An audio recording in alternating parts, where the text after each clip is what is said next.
teny mianaka chérie tokony mba mandeha manao vacances. Zany. Iny ary. Hoaiza ny tilla? Maninona raha ohatra misy ilay hoe voyage Scofield travel. Ho any Nosy be zao ry zareo. Ndraso fa tonga dia contacteko izy. Tsika telo mianaka zany mandeha. Tsika telo. Mahafinaritra be zany. Ok ary. Hoantsoko zany le Scofield dia mandeha tsika telo mianaka. Inona no commandilla teo? Misao. Misao. Tovy zany atsika sy lasa amin'ny misao. Misao fruits de mer.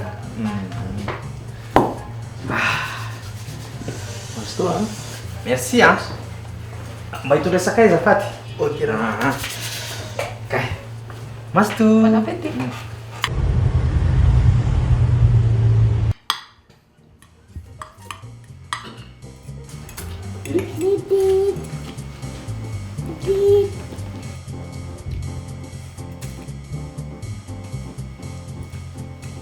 Nanao sakafotsika? Tsara be. Tena tsara be. Tena tsara. Merci beaucoup fa tena afapo zay. Tena afapo zay. Makasitraka. Ary nga mbola tsika ny commande anao?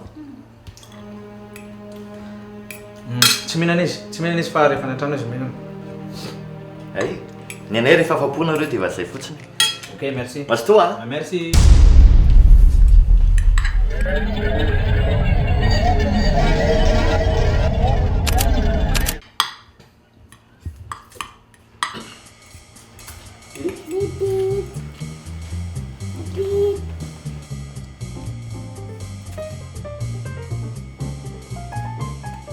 Nanao sakafotsika?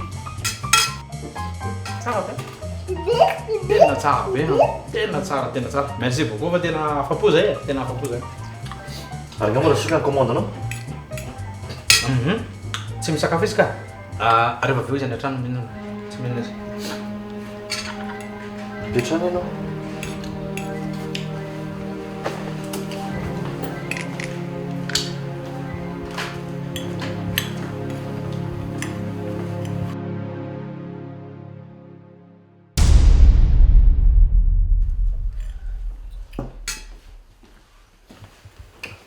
Teny sakafo.